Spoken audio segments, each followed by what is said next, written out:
नाम नारायण है। हमारे यहाँ 40 गाइड है। मैं 40 गाइडों का अध्यक्ष भी रहा हूँ। यहाँ पे आपका वेलकम करता हूँ रणथंभौर में। ये फोर्ट 1600 साल पुराना है। राजस्थान का 2nd नंबर का फोर्ट है। 1st नंबर का चित्तौड़गढ़ का फोर्ट है। वो 13 किलोमीटर के एरिया में फैला हुआ है। ये 7 किलोमीटर के एरिया में फैला हुआ है। यहाँ पे अलाउद्दीन खिलजी और राजा मीर की स्टोरी है। अलाउद्दीन खिलजी का एक सेनापति था, उसका नाम था सरदार मोहम्मद शाह। उसने गद्दारी की, अलाउद्दीन खिलजी ने उसको बंदी बना लिया। वो चालाकी करके वहाँ से भाग निकला। जैसे ही वहाँ से भगा, अलाउद्दीन खिलजी ने पूरे भारत में ऐलान कर दिया कि जो भी मेरे दुश्मन को शरण देगा मेरा दुश्मन होगा। इस बात को लेकर के पूरे भारत में घुमाया, उसे कहीं भी शरण नहीं मिली। क्यों कि अलाउद्दीन खिलजी एक शक्तिशाली राजा था और बदमाश टाइप का भी राजा था। उसके डर के मारे किसी भी राजा ने उनको शरण नहीं दिया। वो चलता फिरता रणथंभौर आ गया। रणथंभौर राजा हमीर देव जो थे, एक धार्मिक प्रगति के राजा थे। जब वो राजगद्दी पे बैठे थे तब उन्होंने 2 प्रण भी किए थे। पहला प्रण, जो मेरी शरण में आएगा उसको शरण दूंगा।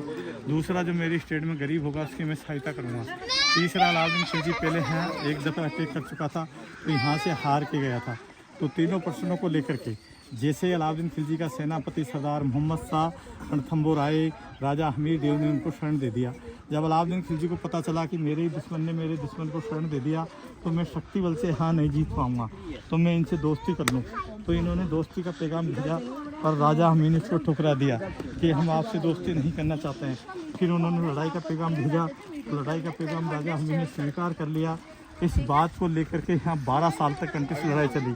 12 साल तक? जी, 12 साल में अलाउद्दीन खिलजी हारता रहा, राजा हमीर की जीत होती रही। 12 साल तक? जी। अलाउद्दीन खिलजी ने सोचा शक्ति बल से मेरी पार नहीं पड़ेगी यहाँ पे। उसने एक चालाकी सोची। क्या सोची? यहाँ के 3 सेनापति थे, उस सेनापतियों को बताया। उनसे कहा भाई कैसे भी करके तुम रणथंभौर में हमारी विजय करवा दो।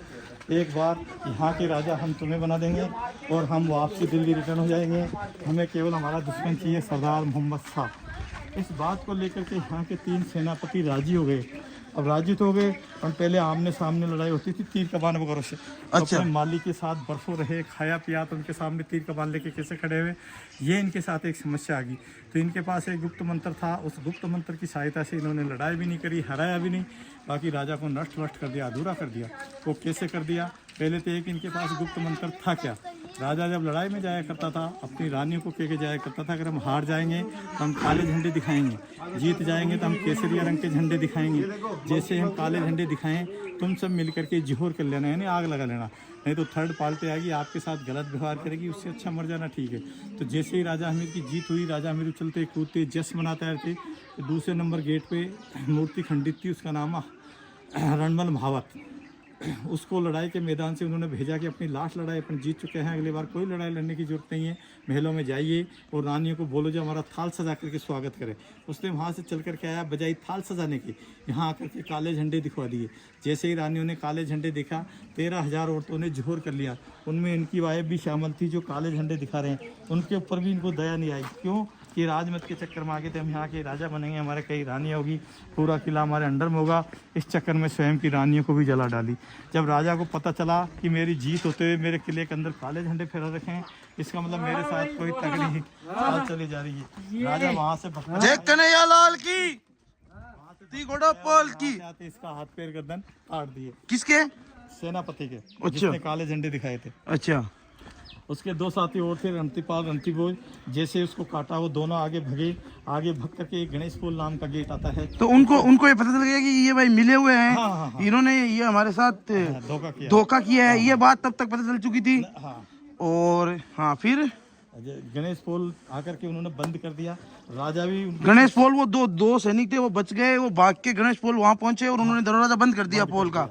जब राजा भी वहां करके खड़ा हुआ, राजा ने देखा कि दरवाजा बंद है, अब मैं कैसे ऊपर पहुंचूं, कैसे मेरी रानियों की जान बचे। तो ऐसे बताते हमारे बुझकर और शास्त्र आंखों से हमने भी नहीं देखा कि वो शंकर भगवान के भक्त थे, शंकर भगवान से आराधना की। मेरे घोड़े को 5 मिनट के लिए अगर पवन का रूप मिल जाए तो मेरी रानियों की जान बचा सकता हूँ। ऐसे बताते हैं। शंकर भगवान की शक्ति से घोड़े ने उड़ान लिया, ऊपर पहुंचे, तब तक रानियां जल चुकी थी। उनके एक लड़की थी, वो कुंवारी थी, यानी अनमेरिड। कुंवारी का झोर करना पाप माना जाता है शास्त्रों में। उसने झोर नहीं किया। इस राजा के पास पारस पत्थर था जो लोहे को टच करते ही सोना हो जाता था। उसको लेकर के आगे एक पद्मला नाम का तालाब आता है, उसमें कूद करके उसने अपनी जान गंवा दी, यानी जल झोर कर लिया। जल झोर कर लिया। जब राजा ऊपर आया, उसने देखा रानियां मर गई, बाई मर गई, पारस पत्थर ढूंढा तो वो भी नहीं मिला। राजा ने सोचा किला हत्यारा हो गया, ऐसे किले में रहना उचित नहीं है। ऐसा विचार करके वो गणेश जी महाराज की तरफ जा रहे थे। तो गणेश जी महाराज के पीछे 1.5 किलोमीटर नीचे एक शिव जी का मंदिर है, जहाँ पे रोज़ सेवा पूजा करते थे राजा हमीर देव। उन्होंने सोचा मैं लास्ट पूजा करके इसे हत्यारे किले में वापसी नहीं आऊँगा, पीछे एक सतपुल नाम का गेट है, उससे किले के बाहर निकल लूँगा। ऐसा विचार करके वो शिव जी के वहाँ पहुँचते हैं। तो जैसे ही शिव जी के वहाँ पहुँचे तो वहाँ उनको पूजा का सामान नहीं मिला। क्यों? कि जो पूजा का सामान लाने वाला था माली, अभी फौज के साथ नीचे नाच गाने मस्त हो रहे हैं। अभी उनको ये पता नहीं है हमारे मालिक के साथ आगे ऐसी गद्दारी होगी, क्योंकि ये गुप्त बात थी। राजा को पता था, रानी को पता था, तीनों सैनिकों को पता था कि काला झंडा दिखाने से ऐसा होगा, केसरिया रंग का झंडा दिखाने से ऐसा होगा। जब माँ उनको कुछ भी नहीं मिला, राजा ने सोचा मैं आज कितना बदनसीब हूँ, मेरा किला उजड़ने को जा रहा है, रानियाँ मर गई, बाज मर गई, पारस पत्थर ढूंढा तो वो भी नहीं मिला। राजा ने सोचा किला हत्यारा हो गया, ऐसे किले में रहना उचित नहीं है। ऐसा विचार करके वो गणेश जी महाराज की तरफ जा रहे थे। तो गणेश जी महाराज के पीछे 1.5 किलोमीटर नीचे एक शिव जी का मंदिर है, जहाँ पे रोज़ सेवा पूजा करते थे राजा हमीर देव। उन्होंने सोचा मैं लास्ट पूजा करके इस हत्यारे किले में वापसी नहीं आऊँगा, पीछे एक सतपुल नाम का गेट है, उससे किले के बाहर निकल लूँगा। ऐसा विचार करके वो शिव जी के वहाँ पहुँचते हैं। तो जैसे ही शिव जी के वहाँ पहुँचे तो वहाँ उनको पूजा का सामान नहीं मिला। क्यों? जो पूजा का सामान लाने वाला था माली, अभी फौज के साथ नीचे नाच गाने मस्त हो रहे हैं। अभी उनको ये पता नहीं है हमारे मालिक के साथ आगे से गद्दारी होगी, क्योंकि ये गुप्त बात थी। राजा को पता था, रानी को पता था, तीनों सैनिकों को पता था कि काला झंडा दिखाने से क्या होता है और केसरिया दिखाने से क्या होता है। जब मां को कुछ भी नहीं मिला, राजा ने सोचा मैं आज कितना बदनसीब हूँ, मेरा किला उजड़ने को जा रहा, रानियाँ मर गई, बाई मर गई, पारस पत्थर ढूंढा तो वो भी नहीं मिला, और पूजा के लिए आया तो पूजा का सामान भी नहीं मिला। राजा ने अपनी तलवार खींची और शंकर भगवान के हाथ जोड़ के, सर मेरे पास आपके लिए अब कुछ नहीं बचा, मैं आपको फूल की जगह अपना सिर चढ़ाता हूँ। जैसे ही उन्होंने अपना सिर चढ़ाया, दोनों सैनिक जिन्होंने गणेश पोल बंद किया था, वो सामने वाली पहाड़ी पे छिपे हुए थे। उन्होंने वहां से देखा कि राजा ने अपना सिर काट दिया, वो दोनों वहां से उतर के आए, राजा के पास आए, राजा की तलवार उठाई, तलवार उठा के वापसी वहीं पहुंचे जहाँ लड़ाई का मैदान था, जहाँ अलाउद्दीन खिलजी हारा हुआ पड़ा हुआ था। वहाँ जाकर अलाउद्दीन खिलजी को सारी कहानी सुनाई कि राजा मर गए, रानियाँ मर गए, सब मर गए, आप किले के ऊपर चढ़ाई कीजिए, आपका जो दुश्मन है सरदार मोहम्मद शाह, उसको कब्जे में कीजिए। तब दूसरे दिन 1301 में अलाउद्दीन खिलजी ने यहाँ से चढ़ाई की। सबसे पहले उसका दुश्मन था सरदार मोहम्मद शाह, उसको कब्जे में किया, उसकी कत्ल की। उसके बाद दोनों सैनिकों को उसने बंदी बना लिया। बंदी बना करके किले का सारा राज पूछ लिया, कहाँ से गुप्त रास्ते हैं, खजाने, बारूद है, खाद्य पदार्थ है, सारा पूछ करके, और एक सैनिक को बुलाया और उसको उड़ा दिया। अब जो सिंगा सैनिक बचा हुआ था वो अपने मन में खुश हो रहा था कि अब रणथंभौर का राजा मैं बनूंगा। अब कोई बचा ही नहीं है, किसको बनाएंगे। तब उसका नंबर आया तो उसने कहा सर आपकी सारी शर्तें हमने पूरी कर दी, आप हमारा वादा निभाइए जो आपने हमसे किया था। आप यहाँ से दिल्ली रिटर्न हुई और यहाँ की राजधानी मुझे संभालिए। तब अलाउद्दीन खिलजी का जवाब मिला, भैया तुम तुम्हारे मालिक के ही नहीं हुए, तुम मेरे कहाँ से हो सकते हैं। वाह क्या बात है। दिया। ये बड़ी दुख भरी कहानी है, लालची कहानी है बिल्कुल, और दगाबाज कहानी है। यहाँ पे एक दोहा भी लिखा उन्होंने कि दगा किसी का सगा नहीं, और नहीं मानो तो कर देखो, जिसने जिसके साथ दगा किया जरा घर पे जाके देखो। तीनों सैनिकों ने अपने मालिक के साथ गद्दारी की, दगा किया, तीनों का एक कुटुंब सहित नाश हो गया। जय हिंद। अब आगे गणेश जी महाराज है, त्रिनेत्र गणेश जी हैं, वर्ल्ड में कहीं नहीं है। 2 वाइफ है उनके, रिद्धि और सिद्धि, 2 बेटे हैं, शुभ और लाभ।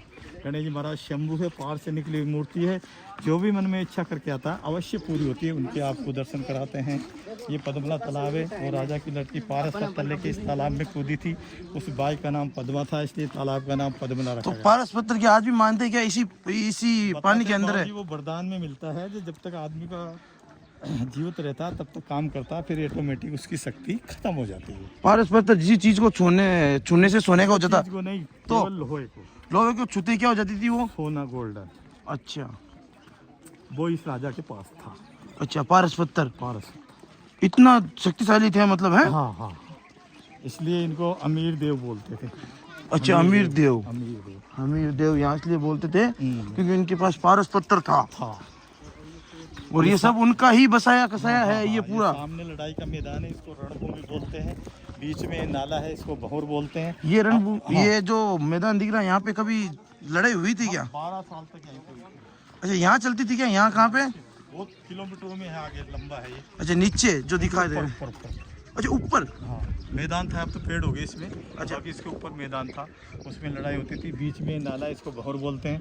अपन जो खड़े हैं 7 किलोमीटर की एक सिंगल पहाड़ी है जिस पर पूरा किला बसा हुआ। एक होने के नाते स्तंभ यानी खंबा बना दिया इसको, रण भंवर और थम, रणथंबोर नाम दिया गया है। अच्छा ये बात कैसे दिया वापस बताना रणथंबोर नाम? रण भंवर और थम तीनों पहाड़ियों को मिला करके रणथंबोर दिया है। चलो बढ़िया है। तो अब आप मुझे दर्शन कराओगे गणेश महाराज के, रिद्धि और सिद्धि जो उनकी वाइफ थी उनके 2 बेटे सुबोध लाल। और आपका क्या नाम है? मेरा नाम नारायण है जी। नारायण जी। आप यहीं पे मिलते हो नीचे से? आपको अगर कोई बंदा गाइड करना चाहता है जिस तो पहले गेट से नवलखा गेट के पास में नवलखा गेट के पास बैठ रहते हैं भैया सारे गाइड हम। तो हम एक के बाद एक का नंबर आता है 40 अच्छा गाइड है। ऐसे कोई किसी को प्रश्न देना है टाइम नंबर के हिसाब से चल सकते हैं। हाँ और कोई जैसे मेरे को लेना चाहे हाँ तो उसमें हमें 500 रुपये एक्स्ट्रा जमा कराने के पड़ते हैं। अच्छा फिर आप 500 तो उसको दो, फिर मेरे को 650 मेरे को दो, 650 की रेट है हमारा। अच्छा ओके। अब दर्शन करते हैं। देखिए दोस्तों अब दर्शन करते हैं। हमारे नारायण भैया मिले थे, पूरी गाइडलाइंस बताइए 8 मिनट में कैसा था क्या था। बहुत लोगों को पता नहीं है रणथंबोर का इतिहास, और सच पूछो तो हमें भी पता नहीं था रणथंबोर का इतिहास।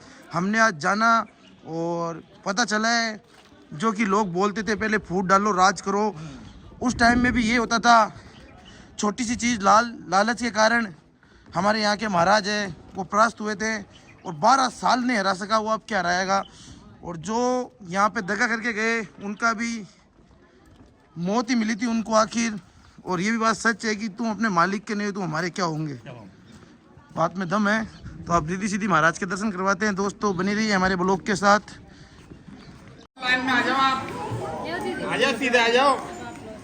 1 मिनट चलो वही डेढ़ चाल ये दिन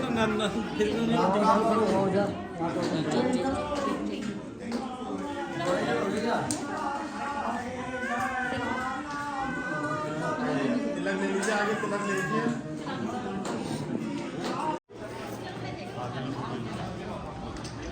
पूरा घुमा दो मुझे।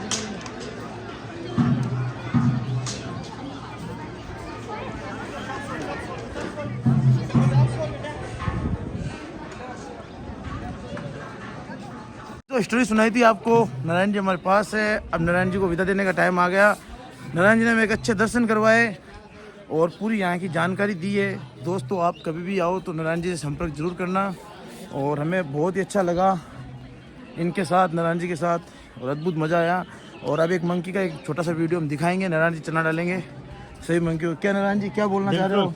बढ़िया चने खिलाओ बंदरों को, बढ़िया चने खिलाओ और बढ़िया आनंद लो, बढ़िया महाराज के दर्शन करो। कोई अगर आपकी मनोकामना है तो दिल से आओ, अंदर से गणेश जी महाराज की मांगो। हाँ दो हाथ से दो इनको। रुको रुको दीपक जी को। तो हम ये बैठे हमारे ये साहब, तो देख सकते हो चारों तरफ बोल वाला है इन साहबों का। साहब नमस्कार, कुछ खाना है बता देना साहब, चने लाया हूँ आपके लिए भैया रूप में। धन्यवाद। फिर से हमारे एक ये बड़े भैया आपके लिए भी चना लाया हूँ, मीठा खा लिया, चलता खा लो, टेस्ट करो। बहुत बहुत धन्यवाद। हाँ आराम से ले लो, चखना है ये। तो सभी को दे दिए हमने। साहब की दे देना, खलिया भाई जी साहब की दे देना, ताकि लाल जी साहब की।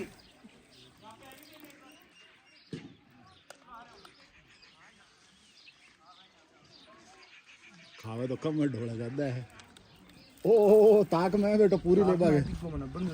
नमस्कार दोस्तों, देख सकते हो हमारे बुड्ढी मैया को पानी पिला रहे हैं। ये एक ही सेवा है। आजकल लोग जिंदगी भरी इस भाड़ में, जहाँ पे लोग अपने भाई को भाई नहीं समझते, यहाँ पे माता जी ये सेवा दे रहे हैं। जिसकी अगर इच्छा हो तो 1 रुपया चढ़ा दो, जिसकी इच्छा हो 10 रुपये चढ़ा दो, श्रद्धा के अनुसार। समझ रहे हो? तो हम पी रहे हैं ठंडा ठंडा पानी और माता जी पिला रही है। बहुत बहुत धन्यवाद।